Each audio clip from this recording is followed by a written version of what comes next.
required to identify residents as an elopement risk. So resident number 1 was not assessed to be an elopement risk on their current 1823. The resident had previously eloped from the facility twice in the past 6 months. So that's like what the 1823, did that reflect currently what the resident's needs were? No, based on that. The review of the hospital record indicated the resident eloped from the facility and was found by EMS. The resident sustained a fracture of their pelvic bone and a spinal fracture. So they had serious injury.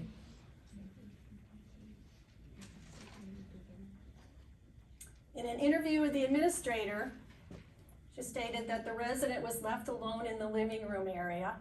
So this was a resident that was identified, had previous elopements, even though they weren't identified on the 1823 to be an elopement risk.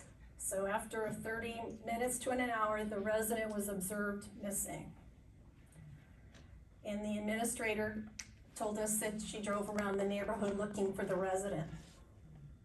She also informed us that she called the police when she could not find the resident.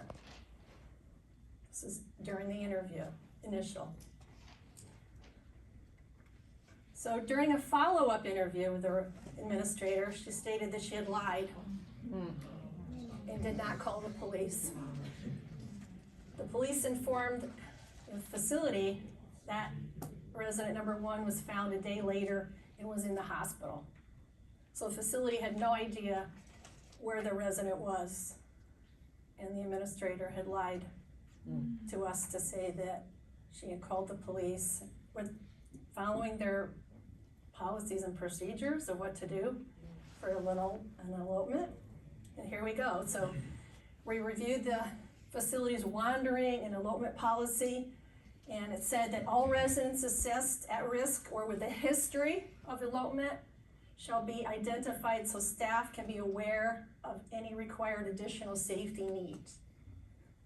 So there was a failure there. They're not following their procedure, policy of what the facility says they're supposed to do.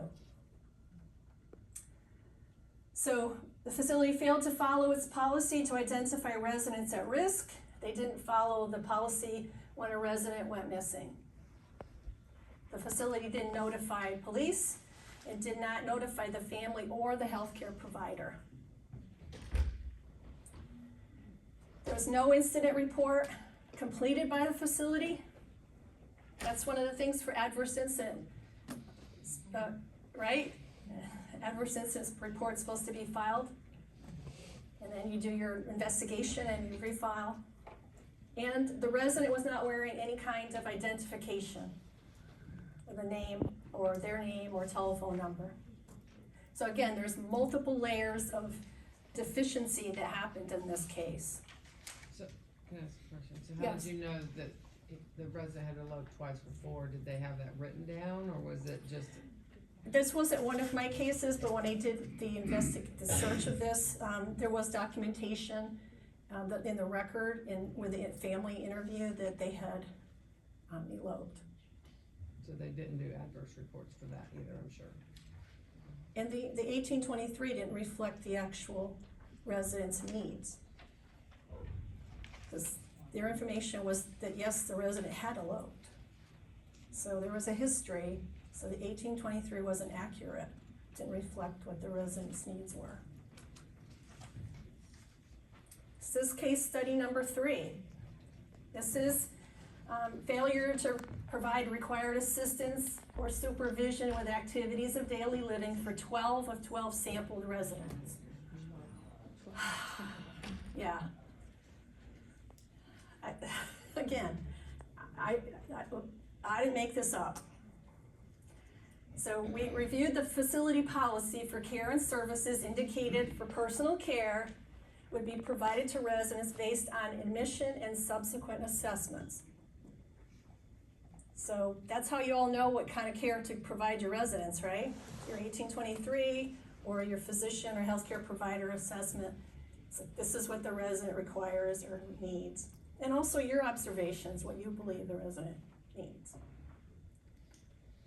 So the facility policy said that the staff should be familiar with the resident's needs, that each resident would be monitored on a routine basis, that incontinence care is given every 2 hours, including nighttime unless indicated by a physician order. This is the facility's policy. This is what they said they were supposed to be doing. Full shower, bath given based on needs and preferences, daily if desired, and at least twice a week. Evening care, bedtime care includes toileting and incontinence care.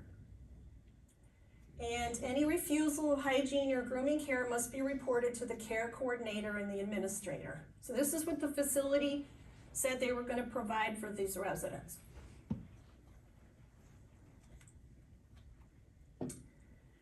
So interviews and record reviews we conducted with the 12 residents. Resident number 1 requires assistance with bathing, dressing, grooming, toileting, and transfers.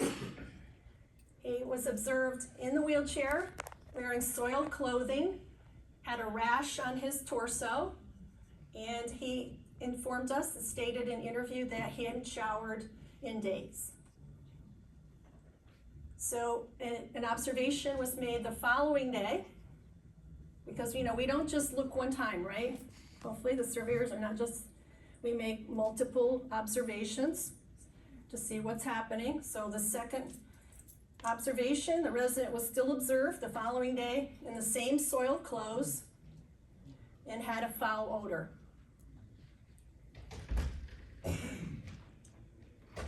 So resident number 2 requires assistance with toileting, transfers, total care with bathing, dressing, and grooming, and the resident is a paraplegic. So he was observed in his hospital bed. He said that there was no staff available at night to assist him with activities of daily living. And when he had an issue, since he was unable to get up in himself and call, his roommate would go in the hallway and yell for help.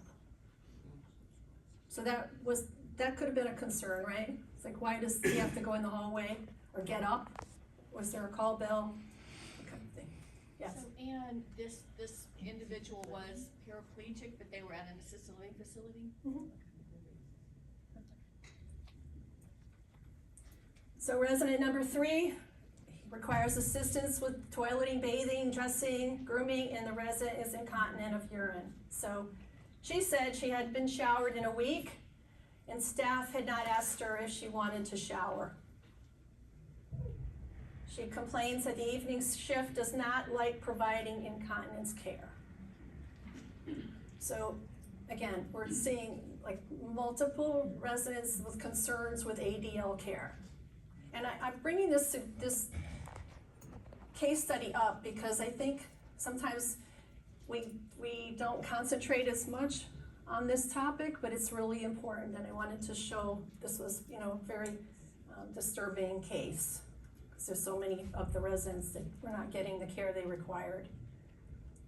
So resident number 4, again, assistance with toileting and bathing, and was incontinent of urine. So the resident said they had made requests from staff and told they were too busy, and he did not have his diaper changed, but they offered him adult wipes. So, I don't know if an adult wipe could clean somebody that's incontinent of urine day after day. Resident number 5 requires assistance with toileting and bathing, and again, the resident is incontinent of urine. The resident had not showered in days and had to use adult wipes to clean herself. She stated that many nights there were no staff assigned to her floor, and she had no call bell to call them. Resident number 6 required ADL care, and he had a below-the-knee amputation, and during the night, with no call bell, he would have to yell out for help. And he stated he had not had a shower in a week.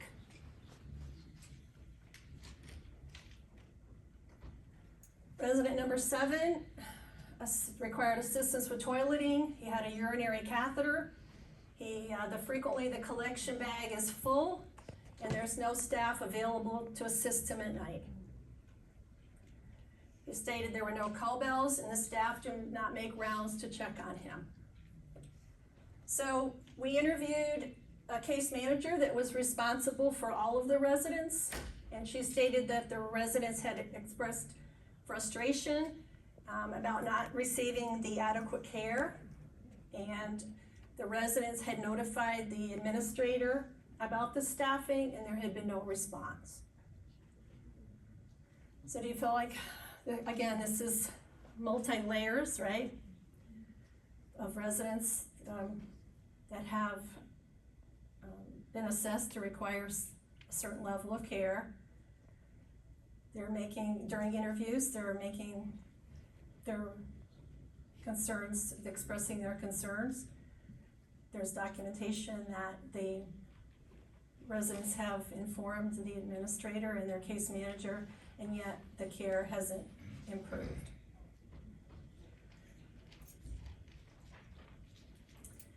These are the names of those of you who are not familiar with our field office managers. We have a new field office manager in Tallahassee. Her name is Crystal Gazer. There's her name and telephone number.